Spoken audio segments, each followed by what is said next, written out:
The Assembly will hear an address by His Excellency James Marape, Prime Minister of the Independent State of Papua New Guinea. I request protocol to escort His Excellency and invite him to address the Assembly.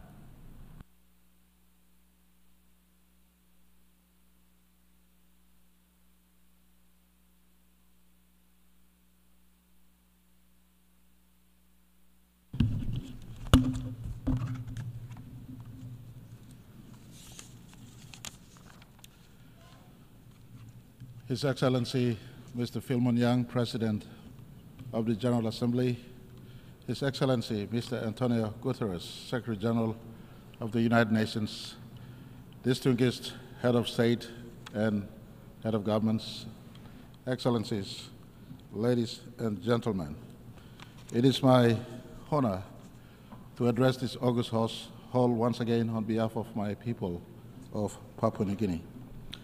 Mr. President, firstly, let me congratulate you, the government and people of Cameroon, on your successful election to lead the work of the 79th session of the General Assembly.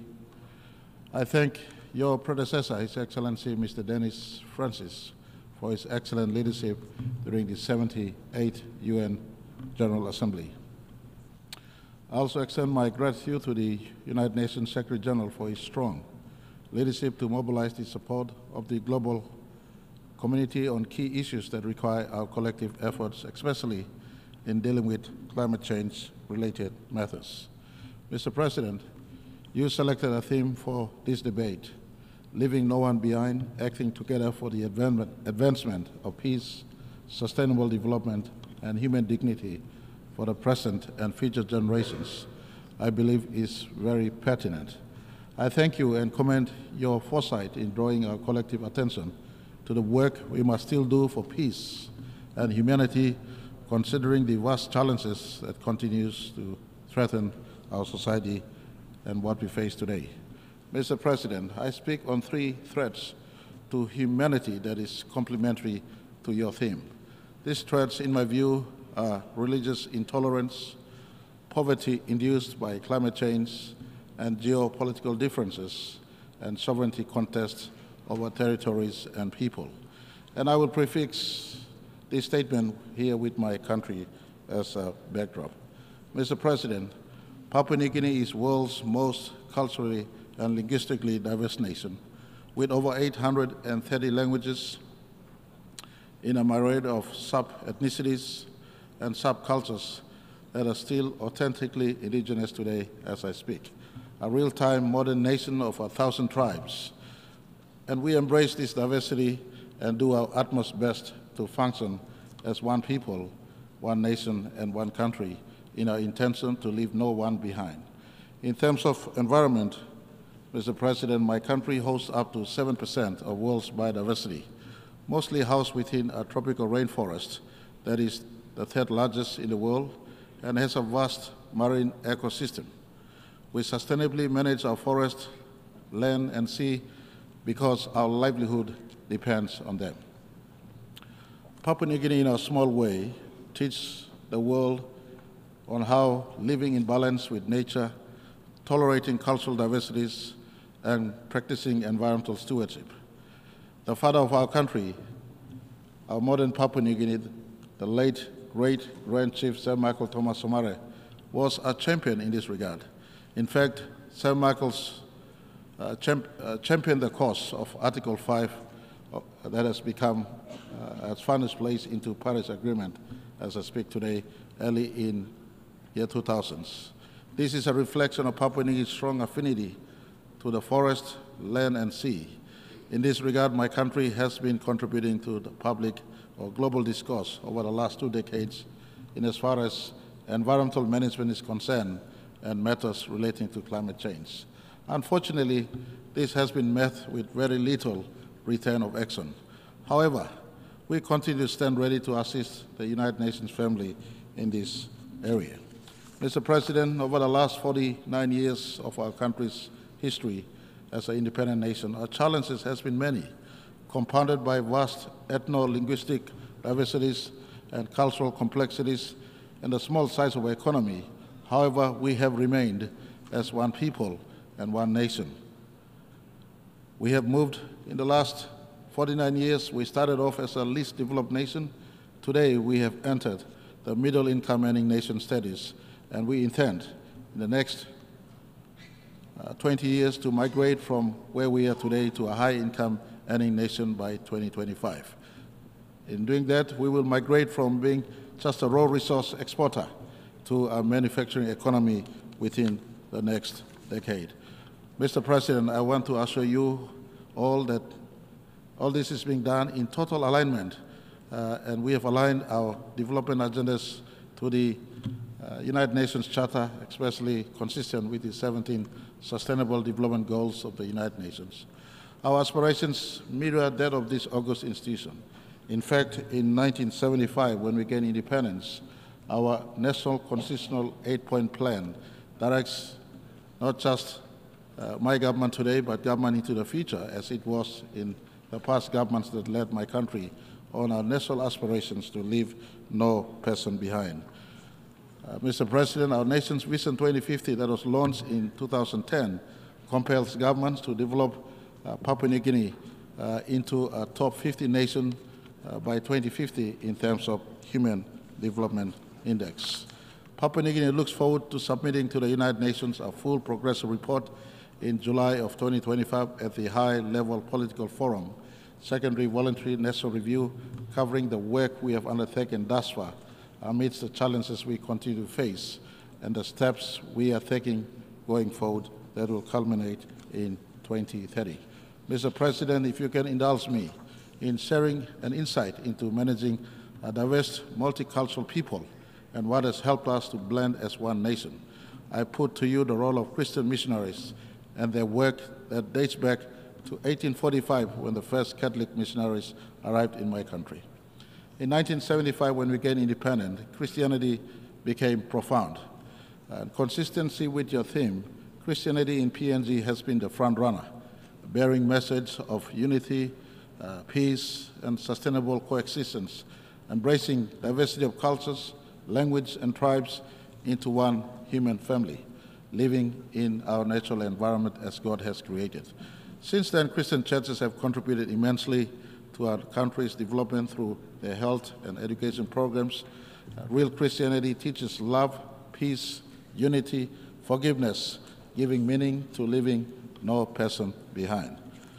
Whilst PNG is identified as a Christian nation, Mr. President, I want to assure you and all who are listening that Section 45 of our nation's Constitution protects individuals' right to choose and practice of faith and religion.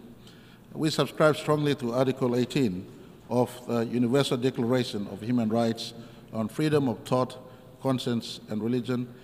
United Nations has been the anchor of this God-given right of humanity. And I offer my country's support to the protection of individuals' choice and rights to practice their faith, and urge that this remains a key duty of United Nations. Mr. President, since the dawn of humanity, history teaches us that many wars have been fought and many lives lost as a result of religious intolerance. We see that happening today. As history is stained with blood of innocent people who have died from state, tribe, or church-sanctioned killings. The United Nations, Mr. President, must condemn laws that encroaches upon individual choice of religion and worship. This is a God-given right. And I see the issue of enforcement of religion upon one another as a threat to peace and coexistence of mankind. I ask United Nations to keep watch over religious freedom of all people, especially minority people in society where major religions are practiced. Mr. President, the second threat I see facing humanity is poverty, and especially poverty induced by climate change. The pursuit of wealth has caused man to plunder edge of its resources beyond the threshold of sustainability, with little consideration for our children's future. The acceleration of climate change, for instance, is a direct result of mankind's insatiable appetite for resources. An attitude of survival of the fittest, nations and corporations jostle and stampede over each other in order to harvest resources, causing environmental degradation, deforestation, burning of cheaper fossil fuel, and pollution, spiraling our planet into climate catastrophes that will further engender poverty. Nations like mine oceans nations like mine continue to live with the climate change-induced sea level rise and weather pattern changes that has now become an accidental threat. That is why we welcome the Chair's summary of the high-level meeting on sea level rise. Together with other Pacific Island countries, we continue to recognize the 1982 UN Convention on Law of Sea as a legal framework within which all activities in the ocean and seas must be carried out. We reaffirm commitment to the Pacific Island Forum Declaration of Continuity of Statehood and the protection of persons in the face of climate change-related sea level rise. Last month, the Pacific Island Leaders Forum in Tonga officially recognized these climate change manifestations as existential threat to our Pacific people. We stand united in the support of Vanuatu-led United Nations General Assembly proposal for the inclusion of sea level rise as a standalone agenda in the United Nations General Assembly and other relevant United Nations processes. Mr. President, despite our economic needs, PNG remains committed to safeguarding both our blue ocean life and our green forest life for its children. As a forest nation, PNG continues to play a proactive role to progress our commitments under the United Nations Framework Convention on Climate Change and the Paris Agreement by undertaking adaptations and mitigation effort. However, accessing of global climate finance continues to be a challenge to Papua New Guinea and many small nations. We call on the United Nations to look into this matter with a sense of urgency, or else we can liquidate our forests and marine resources to achieve our development aspirations, especially in a pursuit to alleviate poverty from our people. It is for this reason I speak in solidarity with all forest nations, especially those in the Congo Basin and those in the Amazon Basin, for adequate compensation if we are to preserve our forests, which is in fact the lungs of Earth. Mr. President, Papua New Guinea's vast forests, rich biodiversity, marine life, and indigenous people and cultures are now at the crossroads of great change, either of preservation or loss and extinction. The responsibility to save our environment and planet should bear on all of us in equal measure. It is now up to members of the United Nations to save these forests, which are global assets as I speak. On this note, I want to thank my good friend, His Excellency Emmanuel Macron, President of France, for mobilizing European Union funding for a forest conservation area called Managalas in my country. This is the kind of partnership that should be encouraged. And again, I remind the world, the forest of PNG is a global asset. It must be preserved at a price transferable to improving the lives of my forests. You cannot talk about climate change without conversation on forestry. They are the two sides to the same coin in conversations on climate change. And I call for others out there, especially those who have big carbon footprints. You have to do justice to planet Earth by doing your part, especially assisting us in the preservation of our forests. Mr. President, the third threat facing humanity, in my view, is geopolitical differences and sovereignty contests over territories and people. Increasing geopolitical conflicts and tensions are fueling fragmentation and protectionism around the world today. The restrictions on trade, disruptions in supply chains, growing competitions are crippling our economies.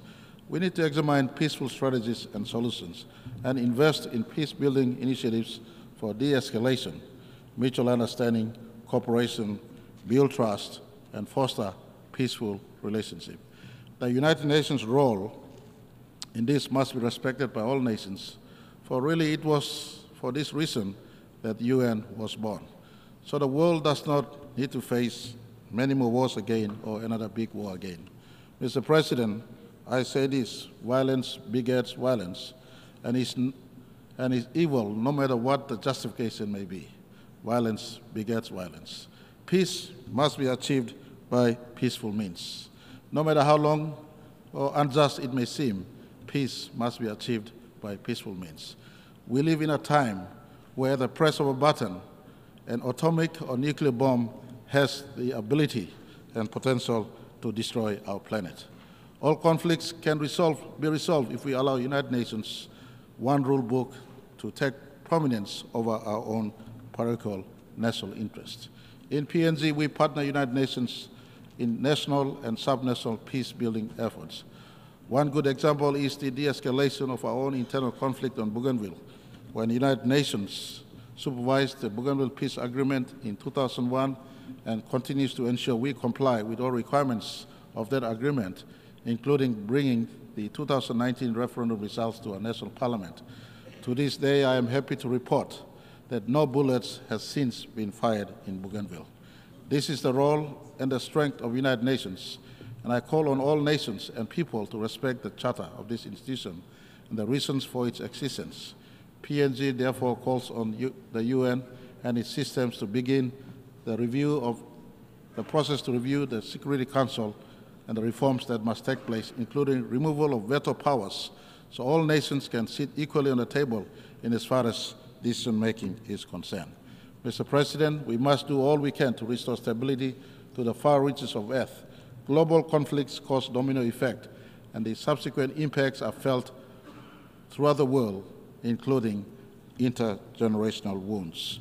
Mr. President, as I conclude, let me remind us again on our collective responsibility to together preserve our planet and our human race. In 1987, a space philosopher called Frank White wrote the overview effect, a cognitive shift astronauts experience after viewing planet Earth from the space, and upon their return to Earth, he records that most astronauts, if not all, experience a self-transcendence, appreciating Earth much more and feeling a very strong connection to all people on the planet. And I am sure Neil Armstrong in 1969, on July 20, when he gazed back on planet Earth, standing on the moon, he would have looked back and he would not have seen his planet, he would not have seen his country, the United States of America. He would have seen the blue planet, the planet he called home. I call upon all of us, esteemed leaders of this planet, let us adopt a little bit of overview effect to see the world through the eyes of the astronauts. They see the planet from humanity perspective, one planet, one people, one humanity. They appreciated Earth much better. And I want to ask all of us,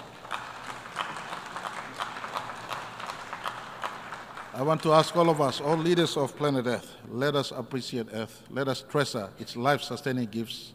Let us do everything within our means to preserve and protect planet Earth. It starts with all of us, leaders, to think and act correctly, because our children's collective future depend on this one. We have but one planet. After all, there's not two planets. You look at the observable universe, you look billions and billions of light years into the observable universe. There is no one planet that looks like us. Only one planet. Let's preserve that. Let us rise above religious bigotry, fight poverty together, and coexist in peace under the charter we ourselves have written into this magnificent institution called the United Nations. I thank you all for the opportunity to speak. May the peace of my Lord Jesus be upon you. Mr. President and all people of Earth, our beautiful life-sustaining Earth, may God bless each and every one of you.